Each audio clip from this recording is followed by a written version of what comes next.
Trump কেন disclose করে দিল যে ইউএসএআইডির টাকা দিয়া এই সরকারকে রিজিম চেঞ্জ করানো হয়েছে? এই টাকাগুলো তো এখনো আছে। টাকাগুলো কারা পাচ্ছে? এগুলা কি বেরিয়ে আসবে একদিন? আসতে হবে না? যেটা হতে পারে এই সরকার শেষমেশ হয়তো আওয়ামী লীগের কাছে ক্ষমতা হস্তান্তর করতে পারে। এইটা হলো ডেঞ্জার। এমন একটা অবস্থা তৈরি করতে পারে যে সরকার আওয়ামী লীগকে ক্ষমতায় আসার পথ প্রশস্ত করে দিতে পারে। ইতিমধ্যে কিন্তু বাংলাদেশ সেনাবাহিনী গ্রাম পর্যায়ে নড়ে চড়ে বসছে। তারা বিভিন্ন জায়গায় জায়গায় নতুন করে ক্যাম্প স্থাপন করতেছে এবং সেই শক্তি বলে তখন আওয়ামী লীগও নির্বাচনে চলে আসবে, স্বতন্ত্র নামে হোক, আওয়ামী লীগের নামে হোক। এবং তখন ওই নির্বাচনে আর জামাত এবং এনসিপি কোনো ফ্যাক্টর হবে না। তখন খেলাটা হবে আবার আওয়ামী লীগ ভার্সেস বিএনপি। আমন্ত্রণ জানাচ্ছি প্রিয় দর্শক, মানচিত্রের নিয়মিত আয়োজন কথোপকথনে। আমাদের সঙ্গে যুক্ত রয়েছেন আজকে সাবেক সংসদ সদস্য, মুক্তিযোদ্ধা এবং সাবেক সেনা কর্মকর্তা মেজর অবসরপ্রাপ্ত আখতারুজ্জামান। আখতারুজ্জামান, আপনাকে স্বাগত জানাচ্ছি আমাদের অনুষ্ঠানে। আমরা একটু আলোচনা করতে চাই, প্রধান উপদেষ্টা এর মধ্যে স্বরাষ্ট্র মন্ত্রণালয়কে নির্দেশ দিয়েছে নির্বাচনের যাবতীয় প্রস্তুতি সম্পন্নের জন্য। আবার এই বিষয়ে যখন প্রধান উপদেষ্টা প্রেস সচিব ব্রিফ করলেন গণমাধ্যমকে, নানানভাবে খবরটি আমাদের সামনে এসেছিল। এক ধরনের বিভ্রান্তি তৈরি হয়েছিল যে ডিসেম্বরের মধ্যে নির্বাচনের প্রস্তুতি, অর্থাৎ নির্বাচনের জন্য ডিসেম্বরের মধ্যে প্রস্তুতি নাকি ডিসেম্বরের মধ্যে নির্বাচন, এই ধরনের একটি কনফিউশন তৈরি হয়েছিল। এবং স্বরাষ্ট্র মন্ত্রণালয়কে নির্দেশ সব ধরনের প্রস্তুতি। সব বিষয়কে আমরা আস্থা রাখতে পারি আসলে এই ফেব্রুয়ারিতে নির্বাচন হচ্ছে?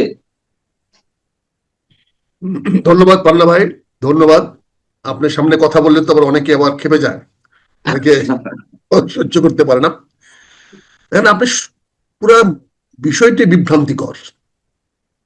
কারণ নির্বাচনে প্রস্তুতি নেওয়া, নির্দেশ দেওয়ার দায়িত্ব হলো উপদেষ্টা পরিষদের, এবং টু বি প্রিসাইজ উপদেষ্টা, প্রধান উপদেষ্টা মহোদয়ের দায়িত্ব না। কারণ মন্ত্রীরা কিন্তু প্রধান উপদেষ্টা অধীনস্থ না। কোন মন্ত্রণালয়ে প্রধান উপদেষ্টার অধীনস্থ না। তারা সবাই তাদের স্ব জায়গাতে তাদের ডিসিশন মেকিং, যেই সিদ্ধান্তগুলো মন্ত্রী পরিষদের দরকার বা উপদেষ্টা পরিষদ দরকার, সেগুলা প্রধান উপদেষ্টা অফিসে পাঠানো হয়। কারণ যেহেতু প্রধান উপদেষ্টা পরিষদের সভাপতিত্ব করেন। তারপরে দেখেন শফিকুল আলম কি বলেছে, ডিসেম্বরের মধ্যে নির্বাচনের প্রস্তুতি নেওয়ার ব্যবস্থা করেছে এবং আরো পরিষ্কার করে বলেছে রোজার আগে যেন নির্বাচন হয়। মিস্টার গাধা উনি জানেন না যে 17ই ফেব্রুয়ারি থেকে রোজা শুরু হবে। 17ই ফেব্রুয়ারি 2026 সন থেকে রোজা শুরু হবে, বা বড় 18 ফেব্রুয়ারি হতে পারে যদি কোনো কারণে চাঁদ উঠতে দেরি করে। সেখানে 31শে ডিসেম্বরের প্রস্তুতি নিলে পরে আর বাকি থাকে, তাও স্বরাষ্ট্র মন্ত্রণালয় প্রস্তুতি নেবে, নির্বাচন কমিশন না। তার মানে 31 তারিখে যদি প্রস্তুতি আরো নেয়, হাতে থাকতেছে মাত্র 47 দিন। 47 দিনের মধ্যে নির্বাচন করা সম্ভব? এই যে বিভ্রান্তিকর বক্তব্য, এবং এই বক্তব্যের উপর দেখলাম রাজনৈতিক দলগুলো রিয়েক্ট করেছে। জামাত ইসলাম বলছে যে তারা সবসময় নির্বাচনের জন্য প্রস্তুত, আবার বলছে যে সংস্কার হইতে হবে, বিচার হইতে হবে। আচ্ছা, এখন যদি মনে করেন, আমি তাত্ত্বিকভাবে বলছি যে সরকার বললো যে আমি সকল বিচার 7 দিনের মধ্যে করে ফেলবো, সবাইকে ফাঁসি দিয়ে দেবো। আরেকটা এখানে ইফ বাট আছে, আমি আপনাকে একটু মনে করিয়ে দিই। শফিকুল আলম সাহেব বলছেন ওই সংবাদ সম্মেলনে যে প্রধান উপদেষ্টা বলেছেন নির্বাচন ফেব্রুয়ারি অথবা এপ্রিলে হবে। মানে এখনো সেই এপ্রিলের জায়গাতে আছেন।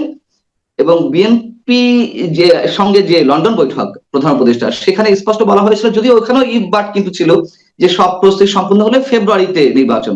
আবার এখানে এসে আবার সে 7 এপ্রিল, মানে সবকিছু নিয়ে কি একটা গুগলি খেলা হচ্ছে? দেখেন, আমি তো গ্রামের মানুষ, আমার বাংলা শব্দের মধ্যে কতগুলা অত্যন্ত সুন্দর শব্দ চলে আসে, যে শব্দগুলো আবার অন্যের গায়ে ভালো গায়ে লাগবে না।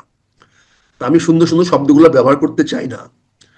তবু আমি বলবো যে এই যে জাতিকে বিভ্রান্ত করা হচ্ছে, এবং সে বিভ্রান্তকর বক্তব্যের মধ্যে সে নির্বাচন নিয়ে একটা হেয়ালি করছে, এতে জাতিকে একটা বিভ্রান্তি থেকে ঠেলে দেওয়া হচ্ছে। আপনাকে আমি বলেছিলাম, গত তারিখেও একটা আলোচনায় বলেছিলাম যে রাষ্ট্রটাকে, জনগণকে একটা বিভ্রান্তির দিকে ঠেলে দেওয়া হচ্ছে, একটা ভয়াবহ অবস্থার দিকে ঠেলে দেওয়া হচ্ছে। সে জানান দিল 17,000 পুলিশ নেওয়া হয়েছে। 17,000 পুলিশ কবে নিলেন, তাদের প্রশিক্ষণ কত মাসের, কোথায় প্রশিক্ষণ হচ্ছে, এ ব্যাপারে কোনো বক্তব্য নাই। 17,000 পুলিশ, কোস্টগার্ড এবং বিডিআর সদস্য, সম্ভবত বিজিবি সদস্য, তাদেরকে ডিসেম্বরের মধ্যে সব ধরনের প্রশিক্ষণ দিয়ে প্রস্তুতি নেয়ার। এটা হলো নতুন নিয়েছে বললো। এখন তো নতুন নিয়েছে, নতুন কবে নিলেন, কোথায় নিচ্ছেন, কয় মাসে প্রশিক্ষণ দিচ্ছেন, কি প্রশিক্ষণ দিচ্ছেন? যেখানে মারণাস্ত্র ব্যবহার করা যাবে না সেখানে প্রশিক্ষণের কি আছে? আর সেখানে 7 দিন প্রশিক্ষণ যথেষ্ট। আইন কানুন নিয়ম নীতি পড়ায় দেওয়া বা পুলিশকে খালি হাতে হাঁটা একটা মানে করা। তারপরে আমাদের ছোট ভাই এনসিপি যাকে আমরা বলছি তাকে আমরা করতে চাই, নার্সিং করতে চাই, তাদেরকে আমরা তৈরি করতে চাই, তাদেরকে আমরা আগামী রাজনৈতিক ভাবে তৈরি করতে চাই। তাদের সব বিষয়ে একবারে কথা বলাটা ঠিক হচ্ছে না। নির্বাচনে আসার মতো প্লেয়ার ভাই এনসিপি ভাই, ছোট ভাই, তোমরা এখনো হও নাই। তোমরা এখনো আন্দোলনের তোমরা বড় ফ্যাক্টর, 100 বার মানি। হামলা মামলা মব জাস্টিস এগুলো করার তোমরা উস্তাদ, এগুলোর মধ্যে তোমাদের কোনো সামনে কেউ দাঁড়াতে পারবে না। কিন্তু নির্বাচনের মাঠে তোমরা এখনো নস্যি। তোমরা জেলায় জেলায় ঘুরে বেড়াচ্ছ, দেখতেছো না কতজন লোক তোমাদের সঙ্গে আসতেছে, কতজন লোক তোমার সঙ্গে যাচ্ছে। তারপরে শুরু করছো কাঁঠাল খাইয়া। কাঁঠাল খাইয়া তোমরা যদি করো, তারপরে ভারতের সীমান্তে গিয়ে ভারতকে তোমরা থ্রেট করো, তবে আমি মনে করি, আমার বিশ্বাস শফিকুল আলম সাহেব দেশে একটা গৃহযুদ্ধ বাঁধানোর জন্য পায়তারা করতেছেন, এবং গৃহযুদ্ধটা হবে সম্পূর্ণ ভারতের ইন্ধনে, ভারতের প্ররোচনায়, ভারতের স্বার্থে। কারণ শেখ হাসিনাকে আবার বাংলাদেশে পুনর্বাসিত করতে হলে বাংলাদেশে একটা বড় ধরনের গন্ডগোল দরকার। একটা বড় ধরনের গন্ডগোল হলেই শেখ হাসিনা সেখানে প্রবেশ করতে পারবে এবং তাকে বসানোর জন্য সহজ হবে। এখন এগুলো বললে আমাদেরকে বললেন আমরা আওয়ামী লীগের দালাল। আমরা নিজেরা তাই হয়। আমি যদি একটু প্রশ্ন করি, যদি তাই হয়, ভারত এটি চাইছে বা শেখ হাসিনা এস্টাবলিশমেন্টের জন্য প্রয়োজন, তাহলে এটা যদি অন্য সবাই বুঝতে পারে, এটা কি শফিকুল আলম সাহেবরা বুঝতে পারছেন না যে তারা কোন ফাঁদে পা দিচ্ছে এবং যে মব ভায়োলেন্স সৃষ্টি হচ্ছে, একটা অস্থিতিশীল অবস্থা, চরম একটা অস্থিতিশীল অবস্থা। তাতে তো সেই দিকে আপনি যেটা মন্তব্য করছেন যে গৃহযুদ্ধের দিকে যাচ্ছে দেশ, তারা তো সেদিকেই নিয়ে যাচ্ছে। তাহলে তারা কেন এটা বুঝতে পারছেন যে এই অবস্থা সৃষ্টি হলে, এরকম একটা আনরেস্ট তৈরি হলে তাতে তৃতীয় পক্ষর সুবিধা হবে? খুব সুন্দর কথা বলেছেন। তৃতীয় পক্ষটা কে? আপনি যেটা কথা বলছেন, তৃতীয় পক্ষ যদি আমার পক্ষ হয়ে থাকে, তৃতীয় পক্ষ যদি আমার পক্ষ হয়ে থাকে, আমি যদি চাই তৃতীয় পক্ষ আসুক, তৃতীয় পক্ষ আসলে আমি সেফ থাকবো, আমি সেফ এক্সিট পাবো। কারণ যেহেতু প্রথম, একটু ক্লিয়ার করুন। এখন মনে করেন যদি আজকে দুইটা পক্ষে বিবাদ লাগে, দুজনে কেউ আমার পক্ষে না, ধরুন আওয়ামী লীগ বিএনপি আমার পক্ষে না, জামাত বা এনসিপি আমার পক্ষে না, তাহলে এই দুই পক্ষের যে জয়লাভ করুক তাতে আমার কি লাভ হবে, আমার কি ফায়দা হবে? অথচ আমি যদি দুই পক্ষকে লাগিয়ে দিয়ে যদি আমি তৃতীয় পক্ষ আওয়ামী লীগকে লাভবান করতে পারি, তাহলে আওয়ামী লীগ আমাদের রক্ষা করবে। সিম্পল খেলা, সিম্পল খেলা। কারণ আমি তখন বলতে পারবো যে ভাই তোমাকে তো আমি আনছি। দেখেন 3টা ঘটনা খুব দ্রুত ঘটে গেছে গত কয়েক মাসে। একটি ঘটনা হলো এই সরকার কোনো ভালো বাজেট দিতে পারে নাই, জনগণের প্রত্যাশা মতো বাজেট দিতে পারে নাই। দ্বিতীয়ত মনের উপরে খাড়া ঘা, মার্কিন যুক্তরাষ্ট্রে শক্তি দিয়ে এই সরকার টিকে থাকার একটা বাহানা দেখাচ্ছিল। মার্কিন সরকার এই সরকারকে আনছে, সেই মার্কিন সরকার 25-35% ট্যারিফ বসিয়ে দিয়েছে, শুধু না বলছে এটা নিয়ে কোনো আলোচনা করবে না, এটা নিয়ে আলোচনার কোনো স্কোপ নাই, এটা হবে, তোমরা পালন করো, পালন করে আমেরিকার সঙ্গে ব্যবসা বাড়াও, আমেরিকাতে আসো, এখানে ব্যবসা বাণিজ্য করো, অথবা আমেরিকার দ্রব্যের ট্যারিফ কমাও।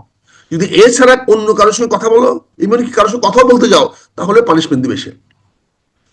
এখানে আমরা দেখেন এই ধরনের চাপের মুখে কেন রাখছে এই সরকার? তো মার্কিন সমর্থনেই টিকে আছে, এটা ওপেন সিক্রেট। এখন এটা মার্কিন সমর্থনে, বাইডেনের সমর্থনে আসছিল, বাইডেনের ডেমোক্রেটদের সমর্থনে আসছিল। আপনি বলছেন ট্রাম্প প্রশাসন এই সরকারকে পূর্ণ সমর্থন দিচ্ছে না? কেমনে করবে? ট্রাম্পের এগেইনস্টে ইউনূস সাহেব চাঁদা দিয়েছে, হিলারি ক্লিনটনের নির্বাচন করেছে, সে ডেমোক্রেটদের সঙ্গে তাদের উঠা বসা, হিলারি ক্লিনটন বা ক্লিনটনের সঙ্গে তার উঠা বসা। সে ট্রাম্প তো জাত শত্রু, সে কেন দিবে? আপনি দেখেন নিউ ইয়র্কের এখানে রাজনীতির মধ্যে চর্চা থাকে এই ধরনের হিসেব, মার্কিন মূল্যকেও কি এই ধরনের হিসাব তারা রাজনীতির ক্ষেত্রে বিবেচনায় রাখে? ওরা তো মানুষ। আপনি দেখেন না ট্রাম্প কি বলছে, সে ওই যে মেয়র, যে জনপ্রিয় মেয়র হয়ে যাচ্ছে নিউ ইয়র্কে, তাকে আমেরিকাতে বের করে দেবে। সে কি বলছে? পরিষ্কার বলছে তাকে আমেরিকাতে ডিপোর্ট করে দেবে। কেন? ট্রাম্প কেন ডিসক্লোজ করে দিল যে ইউএসএইড টাকা দিয়া এই সরকারকে রিজিম চেঞ্জ করানো হয়েছে? এই টাকাগুলো তো এখনো আছে। টাকাগুলো কারা পাচ্ছে? এগুলা কি বেরিয়ে আসবে একদিন? আসতে হবে না? কাজে আমি বলছি যে বিএনপি তার প্রপার ট্র্যাকে আছে, ধৈর্য ধরাটা সঠিক। যেটা হতে পারে এই সরকার শেষমেশ হয়তো আওয়ামী লীগের কাছে ক্ষমতা হস্তান্তর করতে পারে। এইটা হলো ডেঞ্জারাস, এইটা হলো বিপজ্জনক। মানে আওয়ামী বুঝতে লীগের পারছি না। কাছে এই সরকার এমন একটা অবস্থা তৈরি করতে পারে যে সরকার আওয়ামী লীগকে ক্ষমতায় আসার পথ প্রশস্ত করে দিতে পারে। আপনি যেটা কেন বলছেন কেন? আওয়ামী লীগের পপুলার, কারণ আপনি বললেন কেন? যদি বিএনপি যদি ক্ষতিগ্রস্ত হয়, বিএনপি হ্যাঁ, যদি ক্ষতিগ্রস্ত হয় তাহলে কে লাভবান হবে? আচ্ছা। না, এনসিপি এখন আপনি লাভবান হবে? বলছেন যে সেটা সম্ভব। বিএনপি ক্ষতিগ্রস্ত হলে কি এনসিপি লাভবান হবে? বিএনপি ক্ষতিগ্রস্ত হলে কি জামাত লাভবান হবে? বিএনপি ক্ষতিগ্রস্ত হলে কি ওই ইসলামী দলগুলো লাভবান হবে? অবশ্যই না, না, অবশ্যই না। কারণ আপনি যদি এই বলছেন সবগুলা দলে ইসলামী ভাবাপন্ন, এই সবগুলা দলে ইসলামকে প্রাধান্য দেয়। একমাত্র আওয়ামী লীগ ধর্মনিরপেক্ষ। তার মানে এখানে যদি ক্ল্যাশ হয়, এখানে যদি সংঘাত হয়, এদের মধ্যে যদি কলহ সৃষ্টি হয়, তাহলে খুবই স্বাভাবিকভাবে আওয়ামী লীগ সামনে আগায় যাবে। আমার তো মনে হয় ডক্টর ইউনূস সাহেব এবং শফিক সাহেব এবং তারা এই 2-4 জন সবাই না, অত্যন্ত পরিকল্পিতভাবে, যেহেতু আমেরিকার সঙ্গে তার হাত নাই, আমেরিকা তাকে জায়গা দিচ্ছে না, সে ভারতকে শেল্টার পাওয়ার জন্য, ভারতের মাধ্যমে চলে যাওয়ার জন্য। কারণ এই যে জানেন, বাংলাদেশকে পালাইতে হলে ভারত লাগবে, বাংলাদেশে থাকতে হলে ভারত লাগবে। মায়ানমার, ভারত, মায়ানমার আছে তো, মায়ানমারে বর্ডার আছে তো। মায়ানমার তো আমরা বলবো না, আরাকান আর্মি তো আপনাকে আরো টুকায় টুকায় মারবে, ওরা আরো কঠোর। ওই 71 অবস্থা না যে তখন আপনি ওই দিক দিয়ে পালায় যাবেন, মুসলিম লীগেরা পালায় গেছিল, ওদিকে জামাতরা পালায় গেছিল, এখন তো ওই পথ বন্ধ। কাজে এই সরকার দেখেন, জাপান থেকে ঘুরে আসছেন লবডঙ্গা, আজ পর্যন্ত কিছু আসে নাই, জাপানে কোনো ইনভেস্টমেন্ট আসে নাই। আপনি চীনের থেকে আসছেন, চীন এখন পর্যন্ত কিছু বলতেছে না, চীন এখন দহরম মরম করতেছে বিএনপির সঙ্গে, কথাবার্তা বলতেছে বিএনপির সঙ্গে। আপনি আমেরিকাকে বলছিলেন পোর্ট দিবেন, দিতে পারেন নাই। আপনি আমেরিকান বলছিলেন সেন্ট মার্টিন দিবেন, দিতে পারেন নাই। আপনি আমেরিকান বলছিলেন লবিং জাতিসংঘে বলছিলেন করিডোর করে দিবেন, দিতে পারেন নাই। তার উপরে পাইছেন 35% ট্যারিফ। তারপরে এখন ইন্ডিয়া থেকে যদি এই যে পানি আসা আবার শুরু হবে, এখন আবার পানিতে ভাসাবে। এখন ইতিমধ্যে নেপালে প্রচন্ড বৃষ্টি হয়েছে, সবকিছু ভেঙে যাচ্ছে, সেই পানি তো আমাদের বাংলাদেশে আসবে। নেপালের পানি, হিমালয়ের পানি তো বাংলাদেশে আসবে, আর গেট গুলা খুলে দিলে খুব তাড়াতাড়ি আসবে। তার মানে ভারত তোষণ নীতি তো এই সরকার শুরু করে দিয়েছে। এই সরকার যদি সেটা না করতে পারে, ভারতকে হাতে না রাখতে পারে, তো বাংলাদেশ পালাতেও পারবে না। পালাবে কোন দিক দিয়ে? কোন রাস্তায় তো খোলা নাই। ফলে বর্তমান সরকার অত্যন্ত সুপরিকল্পিত ভাবে ভারত তোষণ নীতি পালন করতেছে। তারা বিএনপির কাছে হাত জোর করে তারেক রহমান সাহেবকে হাতে পায়ে ধরে আপাতত ঠান্ডা রাখছে। এখন আবার শফিকুল আলম সাহেব কনফিউজিং বক্তব্য দিয়েছেন, ডিসেম্বরের মধ্যে প্রস্তুতি, আবার আপনি বলছেন ডিসেম্বরের মধ্যে নির্বাচন হবে। যা যা ভাবে, প্রথম সিদ্ধান্ত নিতে হবে এই সরকারের মেয়াদ কতদিনের, এই সিদ্ধান্ত নিতে হবে। এইসবটা বলতে হবে আগামী এই মাস থেকে অথবা এই বছর পর্যন্ত আমরা, এইটা বলার পরে নির্বাচন কমিশন নড়ে চড়ে বসবে। সেখানে যদি হাতে সময় থাকে তাহলে বলবে যে হ্যাঁ আমি ঠিক আছে এই সময়ের মধ্যে নির্বাচন প্রস্তুতি নিতে পারবো। আর যদি হাতে কম সময় থাকে তাহলে তারা বলবে না আমাকে আরো 2 মাস আরো 3 মাস সময় দেন। তাহলে সবার আগে ডক্টর ইউনূস সাহেবকে নির্ধারণ করতে হবে উনার মেয়াদ কতদিন, উনার মেয়াদটাকে টার্মিনেট ডেট কবে। উনি যদি বলেন যে আমি 31শে ডিসেম্বরের মধ্যে সরকারের মেয়াদ শেষ হয়ে যাবে, তাহলে 31শে ডিসেম্বর থেকে পরবর্তী 3 মাসের মধ্যে নির্বাচন করতে হবে। যেহেতু উনি এই সংবিধানের মধ্যে শপথ নিয়ে উনি হয়েছেন, হবে না, হতে হবে নভেম্বরের 30 তারিখের মধ্যে সরকার ঘোষণা করতে হবে তার মেয়াদ শেষ। এই সরকার মেয়াদ শেষ না পর্যন্ত এই সমস্ত ভাউতাবাজি করা ঠিক হচ্ছে না। প্রধান উপদেষ্টা অফিস থেকে যদি ভাউতাবাজি করা হয় তাহলে জনগণ যাবে কোথায়? জনগণের যাওয়ার কোথায়? আমি মেজর আক্তার তো ফ্যাক্টর না, আমার জীবনের দাম একটা মাত্র বুলেট, এটা আপনি যে কোনো সময় ব্যবহার করতে পারেন। এটা খুব মূল্যহীন একটা জীবন আমার, এটা না। কিন্তু আমরা জি, আপনি শেষ করুন, শেষ করুন। তাহলে আপনি চিন্তা করেন জাতিটা কোথায় নিয়ে যাচ্ছেন, আপনার ভবিষ্যৎ কি? আপনি এত বড় একজন নোবেল বিজয়ী হয়ে আজকে যদি আপনি মুরসির মতো অবস্থা আপনার হয়, মিশরের মুরসির কি অবস্থা হয়েছে দেখেন, সেই অবস্থা যদি হয় তাহলে আপনি কোথায় যাবেন? ইতিমধ্যেই কিন্তু গ্রামে গঞ্জে সেই ধরনের অবস্থা হওয়ার সম্ভাবনা আছে। ইতিমধ্যে কিন্তু বাংলাদেশ সেনাবাহিনী গ্রাম পর্যায়ে নড়ে চড়ে বসছে। গ্রামের খবর রাখেন কিনা জানি না, তারা বিভিন্ন জায়গায় জায়গায় নতুন করে ক্যাম্প স্থাপন করতেছে। আমি জানি না এটা কিসের আলামত, আপনার খবর নিয়ে দেখেন। সেনাবাহিনীকে তো এতদিন এক জায়গায় বসে রাখা যাবে না, তারা তো একটা বেগমান ফোর্স। তারা যে অবস্থান পরিবর্তন করতেছে, বিভিন্ন জায়গায় জায়গায় গ্রামে গঞ্জে যাচ্ছে, বিভিন্ন জায়গায় ক্যাম্প ছড়াচ্ছে, এটা নিশ্চয়ই কোনো না কোনো কিছু পূর্বপোষ থাকতে পারে। হয়তো সেনাবাহিনীকে জানিয়ে দেওয়া হয়েছে ডিসেম্বরের মধ্যে প্রস্তুতি নিয়ে রাখেন, নির্বাচন হবে, তাই হয়তো আইন শৃঙ্খলার উন্নতি করার জন্য 2-3 মাস আগে একটা ড্রাইভ দিতে হবে। হয়তো এই বর্ষাকালে হয়তো বন্যা টন্যার মানুষের ক্ষতিগ্রস্ত হবে, হয়তো সেনাবাহিনীকে আরো একটু জনগণের কাছে আগায় রাখা হচ্ছে, যাতে বন্যা হলে যাতে তাদেরকে সহায়তা করতে পারে, সাহায্য করতে পারে। কাজে মানে বিষয়গুলো কিন্তু এইভাবে ধরে নেবো, আমরা শুধু এইভাবে ধরে নেবো নাকি এর পাল্টা কিছু ভাববার অবকাশ আছে, যেটা বলছিলেন? আমি সবকিছু পজিটিভ ভাবি।